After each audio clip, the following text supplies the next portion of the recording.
Beautiful. All right. Well, welcome to our First Responder and Veteran Summit. We are having a fantastic series of conversations over the last few days. So before we get started, I just want you to know that I'm Catherine Taylor. I'm one of the board members of Wellbeing Australia and very excited to bring this to you today. So before we start, I do want to acknowledge the Aboriginal people in the room and that we are on First Nations land. I'm on Gadigal land myself, and I welcome everybody to respect that that land is and always will be Aboriginal.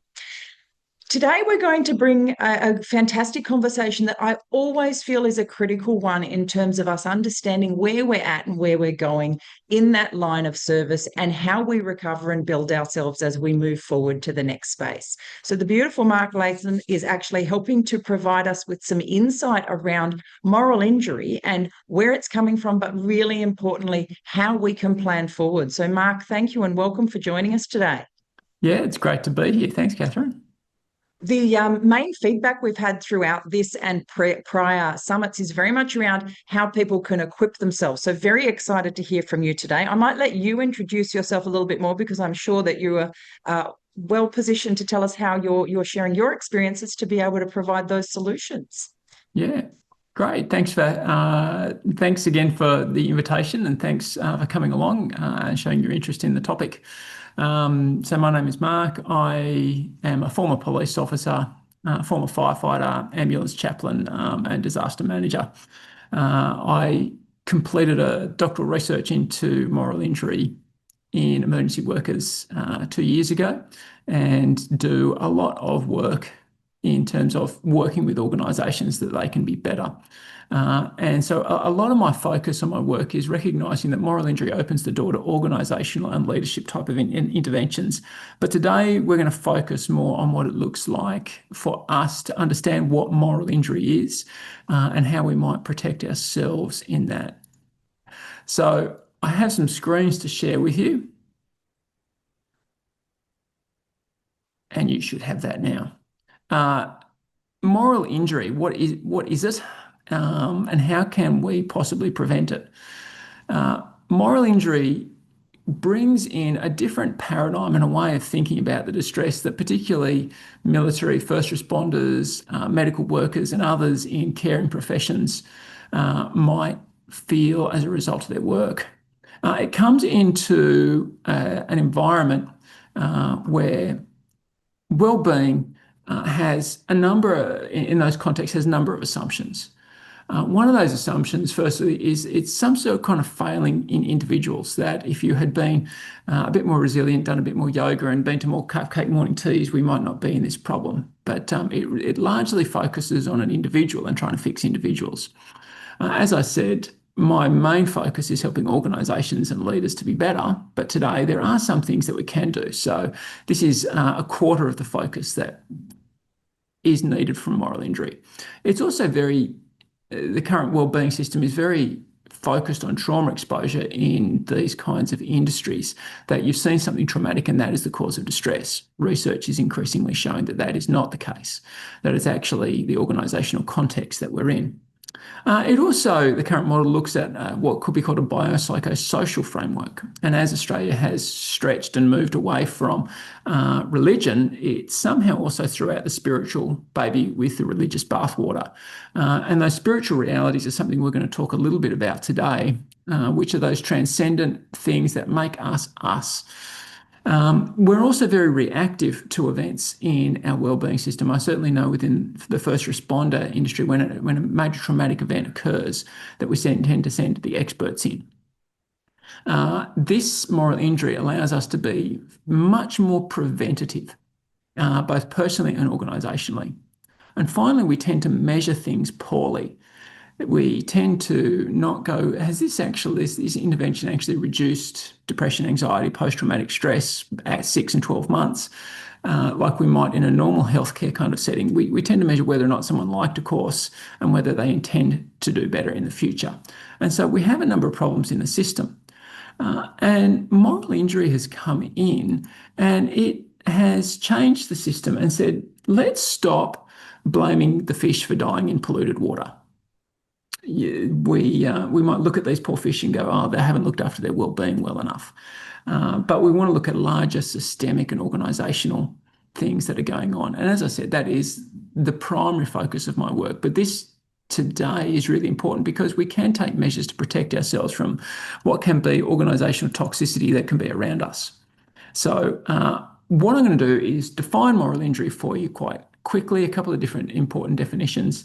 Then we're going to talk about what it might look like if we're starting to have the really bad impacts of moral injury, and then some 3 tactics that we might use to be able to defend ourselves against what I would call the acids of moral injury and betrayal. Moral injury in the modern era really started with psychiatrist Jonathan Shea. He wrote a book, Achilles in Vietnam.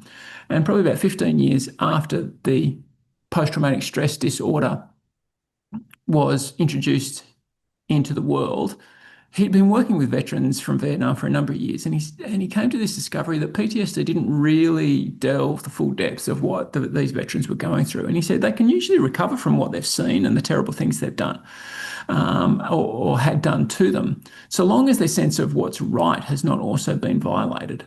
And what he drew out was the events that we witness, and I think the moral and organisational context in which we experience those. And he drew a line saying that moral injury occurs because of a betrayal of what is right.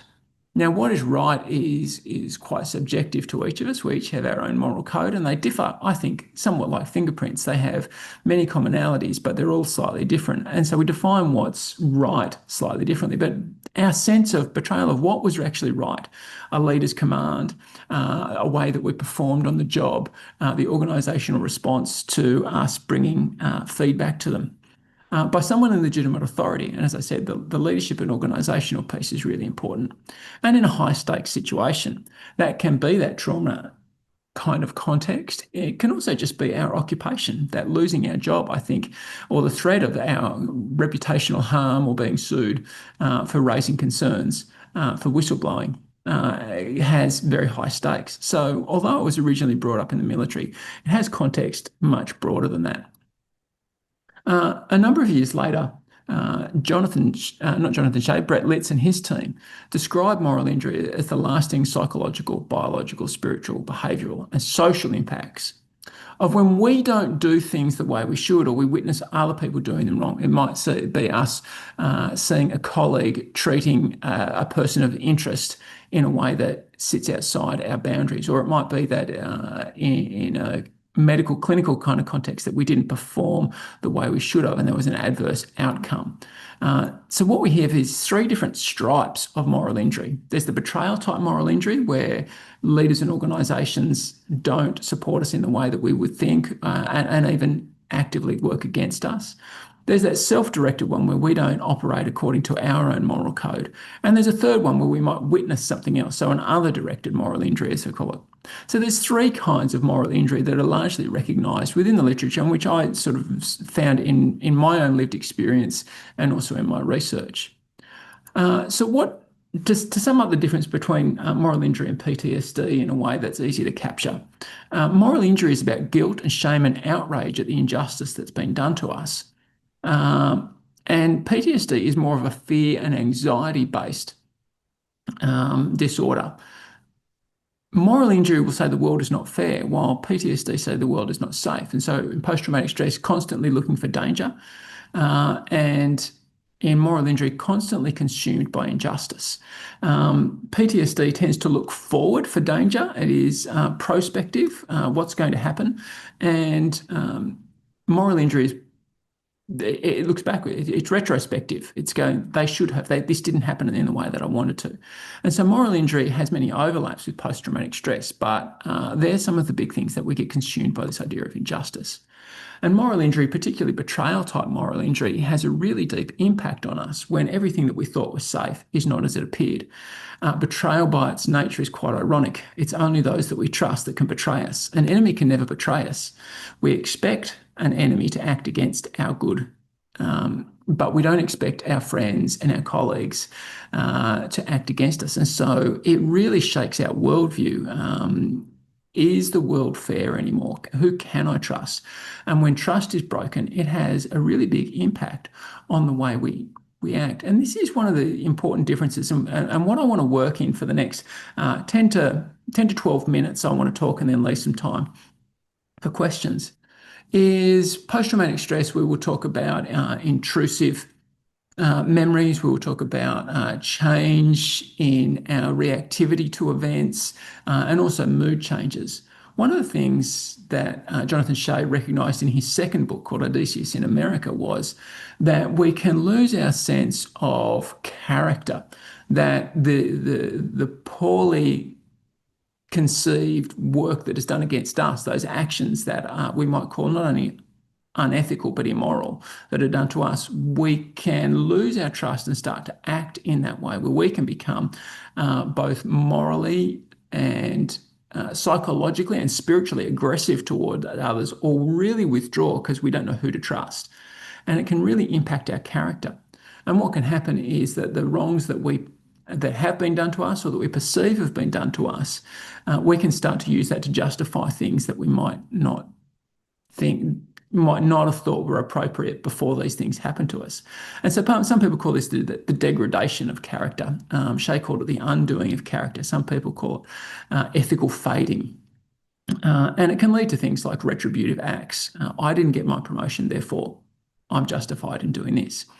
So what is the track that can so often happen to us? We tend to start our roles in the military and first responder context with absolutely loving this job. Almost unbelievable that people would pay us to go out in the cage truck or in the van or in the vehicle or whatever, and we're getting paid to do this. And we love this, and we have high expectations that we've joined a career that is going to do great things, and we're going to work with people that we can trust. And so we tend to have a great deal of enthusiasm, but perhaps a little bit of naivety that this blue family or the green brotherhood or whatever you might want to call it might not always be there for us. But then as we travel along and after we've been in the job maybe for 2 to 5 years, we start to move to a position of caution. And something happens within the organisation that wasn't quite cool. And we go, what just happened? Perhaps not everything that glitters is gold. And we get to this position of caution where we go, who can I trust and what can I trust? I'm just going to be careful where I tread in the next little while. But as we travel along in our career, we can move from a position of caution to a position of cynicism. Cynicism probably kicks in at around 5 years in people. Within the police, the saying TJF, the job's fantastic, I think it was, something like that. The job's not all it was cracked up to be is what we actually say. And we get cynical. We go, that's the usual kind of thing that you'd expect, or that's just typical. They're the kinds of words that we will use. I think a little bit of cynicism can be healthy, but cynicism is one of the poles of burnout. When we feel emotionally exhausted because we just can't take this anymore, when we're cynical about everything, and we think that even the good work that we do is worth nothing, then we find ourselves in a position of burnout. So we can become cynical. But there are 2 more steps that can take us down this road. One is this idea of resentment. And I think resentment is personalised cynicism. And it exposes itself in using the word they. They always do this. They always do that. The leaders always do this. That's what they're very much like. And that cynicism is taken one step further and it's directed at either people or groups of people. And it eats us. And I love this saying that resentment is like poison and waiting for your enemy to die. Resentment is extremely self-destructive to who we are, and it tends to find ways of leaking out in the rest of our life. And the resentment we have at work gets expressed at home or to our loved ones. And so resentment is a dangerous one. But the final one, I think, that is particularly worrying is this idea of entitlement. Because a wrong has been done to me, then I feel justified in doing wrong to others or breaking organisational rules. And one of the great tragedies of moral injury is that we can perceive that something has been done wrong, and it isn't strictly a rule-breaking offence, but it's broken our expectations, and I'll explain that in a minute. And then we go and break an actual rule and we become the person who has done the wrong thing and who is culpable for something. And so it can change us to such an impact that we can actually become culpable for our own actions. And so I want to bring to you a couple of different tactics, 3 different tactics for you to think about, and all under the banner of this idea of building moral resilience. The capacity of you as an individual to sustain and restore your own integrity and to respond to these morally complex situations and confusion and actually grow rather than degrade in your character. And I do believe some of the most profound people that I've met are military people and those who work in the first responder context because they've built this sense of moral resilience. And so I want to give you a few different ways of conceptualizing what that might look like to destroy. And it's this idea of, firstly, expanding our moral imagination. We have each our own moral frameworks, and we often do not examine them. And then when a moral crisis comes, we're scrabbling to try and understand our framework, let alone how to rebuild it. And perhaps our personal moral frameworks are a bit like an iceberg. We just know the bits that sit on the top and haven't properly examined them. And so these three things are going to help us just to examine or to really start to think about how we might examine ourselves a little bit, recognizing, of course, that the organisations and leadership challenges need to be addressed as well. The first thing that I want to bring to your mind is an idea of the contract that you signed with your job.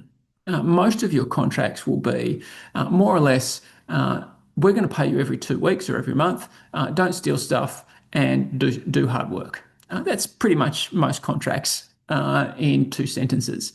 But what each of us tend to do once we sign a contract, particularly in the military and first responder context, is we develop what's called a psychological contract, that we have a very subjective sense of what it's going to be like.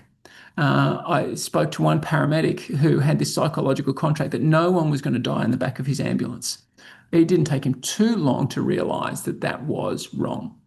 The psychological contract, I think, when I joined the police was I'm always going to be there and bringing justice and righteousness to every situation that I come into. And sometimes I just found myself in chaos and I wasn't being able to manage my psychological contract. I always expected to have people as my backup, but to find that sometimes my colleagues weren't trustworthy broke my psychological contract. And this is what I talk about. We can be very betrayed by our psychological contract. The things that we imagined the job would be like, people don't break our written contract with the job, they break our psychological contract, and that can be perceived as betrayal and really, really dangerous to us. So what I would ask you to think about is write down and start to journal, what did I actually expect was going to be part of this job, and how does that match what the organisation will in the end be true to, the written contract? They won't be true to your psychological contract. And a lot of the people I see who fit into the moral injury category have actually been betrayed in the sense of what they expected to happen. As one person puts it, those deeply held moral expectations, as opposed to the contract, which is that thin liberal ethic of the state. Not liberal in the political sense, but in the sense of the way in which the real politic works within our organisations. So think about your psychological contract and what your expectations were. A second one, and we're quite afraid sometimes to go into this world, is this idea of spirituality. Spirituality and religiosity have been traditionally connected, but in Australia they've been dividing more and more, and we've come to realise that actually spirituality is an overlapping but at a distinct part of who we are. Now, I'm a bit worried about sometimes the pop spirituality like I am pop psychology. If you do a Google image search of spirituality, you normally get someone in some kind of meditative pose or rocks balanced on top of each other like this. But spirituality digs a bit deeper. It's the way we seek meaning. Meaning is not just who I am, but what do I exist here for? What am I doing? And we come to those kinds of decisions about ourselves through an iterative process as we grow up, and it becomes a unique way that we make meaning in the world. It's the way we experience our relationships with others, our trusted colleagues and leaders, our own family and loved ones. And it's the way, importantly, that we express our beliefs and values and our moral frameworks. And so it has a lot to do with what we believe to be right and wrong. Remember, moral injury is about the breach of what's right. And so we need to think about this idea of spirituality. Now, while we're thinking about our psychological contract, I'd like you to think about what your moral framework is. This power manual was written by 3 researchers over in the US, police officer wellness and ethics and resilience, and they talk about all these different elements of what it means to be well. And so they encourage people to actually think about their spiritual health and depending on how you get devoted to the things that matter most to you. And that's the critical foundation. Not only understanding that, but keeping coming back to that. What happens with moral injury and that degradation of character is it's a small series of steps. We very rarely move from upright, keen, young, naive person to bitter, burnt out, corrupt person in our conduct. It's a series of steps. So what they invite us to do is early on get a way that we keep revisiting our moral code and actually reaffirming that, understanding that amongst all the chaos that we so often see, how much that we do that is good. A question that someone I heard talking on this topic said the other day, that's a good question to ask ourselves. What would have happened if I hadn't have gone to work today? Who would have suffered because I didn't go to work? And so keep coming back and seeing the good that we've done and keep re-establishing our ability to maintain that. And the last one is this idea of enlarged thinking. This is an idea that it's walking a mile in someone else's shoes, helping to understand what the pressures are. While I talk about leadership needing to reform, many of the leaders that we have find themselves in a really difficult situation. Many I know are actually morally injured themselves. They've gone into leadership to help their staff, but now are committed to KPIs and meetings and things that they never thought they would. And to try and put ourselves outside of our own view of that and try and understand where someone else has been coming from. And so it's this ability not only just to understand ourselves, but to give, in many instances, the benefit of the doubt. And to understand why they may have had that decision and where possible to open up those lines of communication to better understand. And this is the point I want to finish off on, the F word. And this is probably the most controversial bit that I do with many people. The F word that I'm talking about, of course, is forgive. And you might think, I'm morally injured. What was done to me was reprehensible. How could I forgive them? We often weigh the cost of what forgiveness is for us. Forgiveness doesn't mean reconciliation. It doesn't mean coming back into a position of trust. It means that you're going to move forward and not wish ill will on that person and not act in a way that is contrary to your framework against them or others, not seek vengeance. And we weigh the cost of that forgiveness, but we very rarely weigh the cost of resentment. And while we're living this world of resentment and centering our moral world around the person who has offended us and betrayed us, they're off drinking Pinot Grigio, watching the sunset, and they don't care. And we're the ones who bear the cost.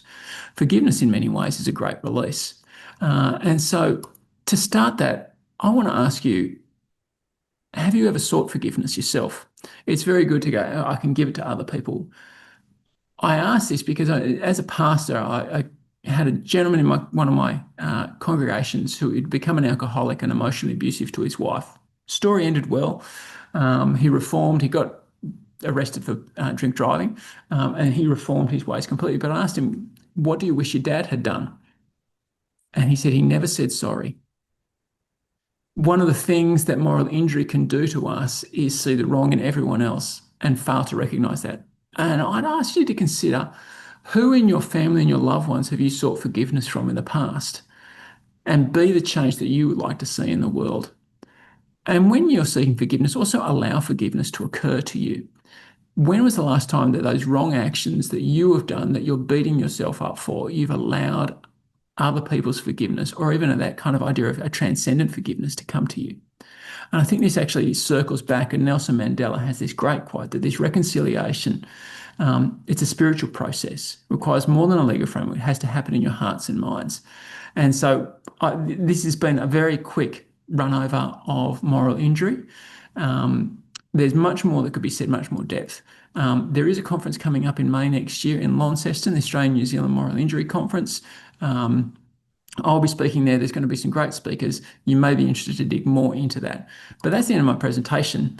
I wanted to give some time for Q&A. So if you've got any questions, there should be some time now for that. If you've got any questions, I can see there's no questions in the question and answer box, but if anyone wanted to interact or engage, you can also see my email address there. It was on that screen before.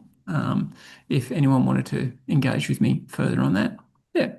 Well, Mark, Thanks, Tony. Thank you so much. That was presented in a way I've never seen before, and very, very thought-provoking. I think it's clear that your views, your experience, your research in this area have been able to allow you to present it in such a, I think, clear and understandable way. So thank you. Great insights there. Mike, I think a couple of questions that it raised for me. So I guess for somebody who thinks that they may be experiencing moral injury, what would one step be that they can begin healing, or do you recommend they seek support? So I'd really love to understand your recommendations there. I mean, you've spoken about forgiving yourself, which I think is a critical part of it. But within the organisation, what would you recommend or suggest should be the path? Yeah, look, I think within organisations, it can be very difficult, particularly when that social trust has lost.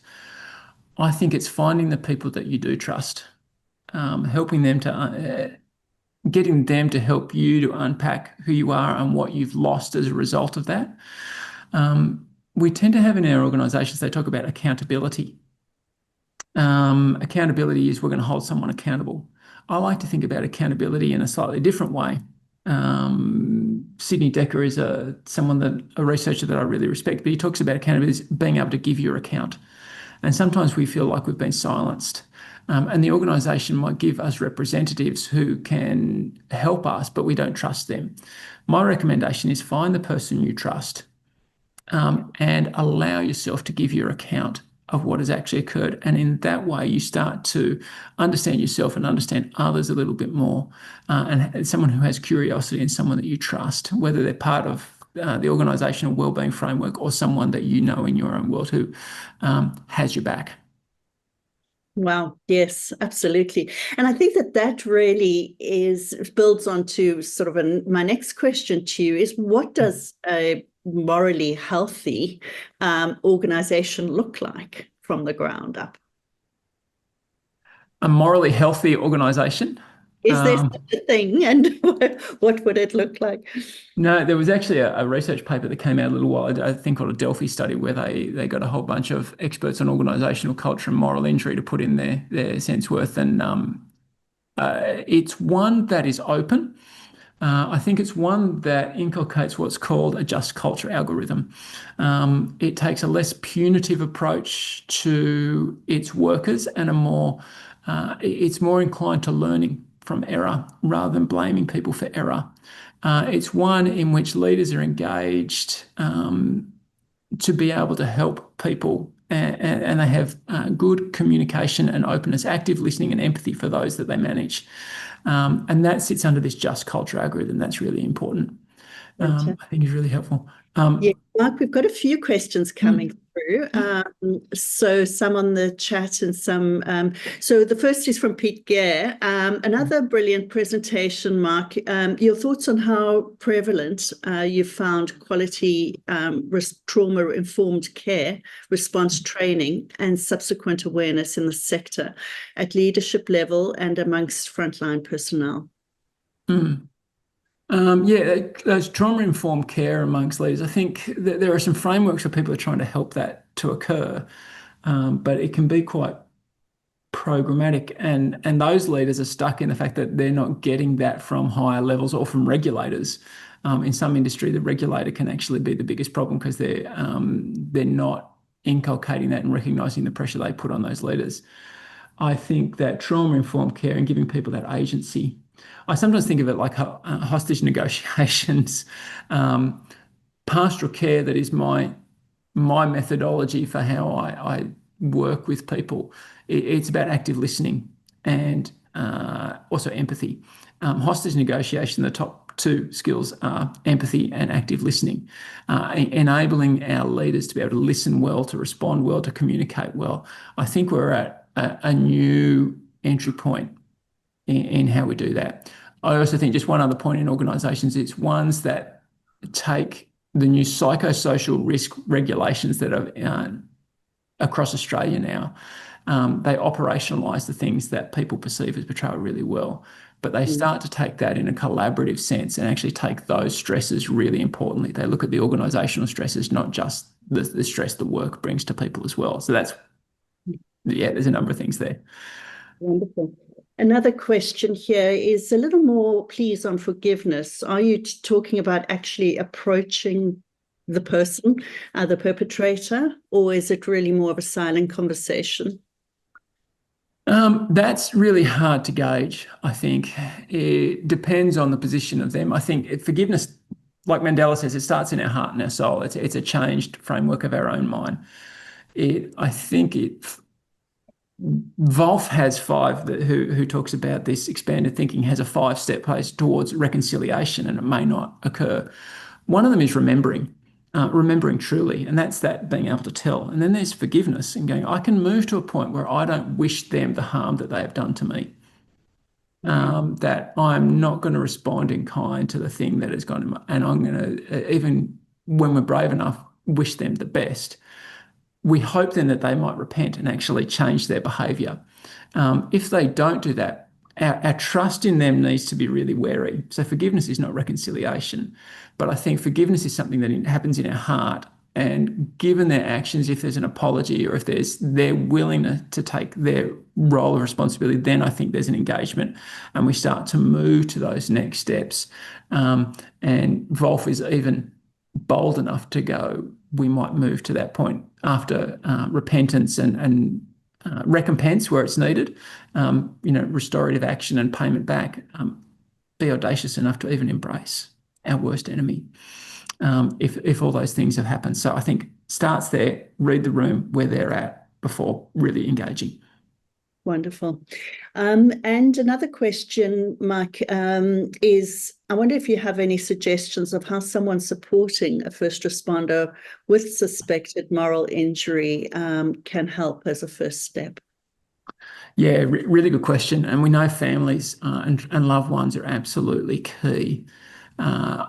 Some of the elements for family is to recognise the stresses that are occurring in people and recognising timing to address those. I tell first responders and military now that your loved ones are the subject matter experts in you.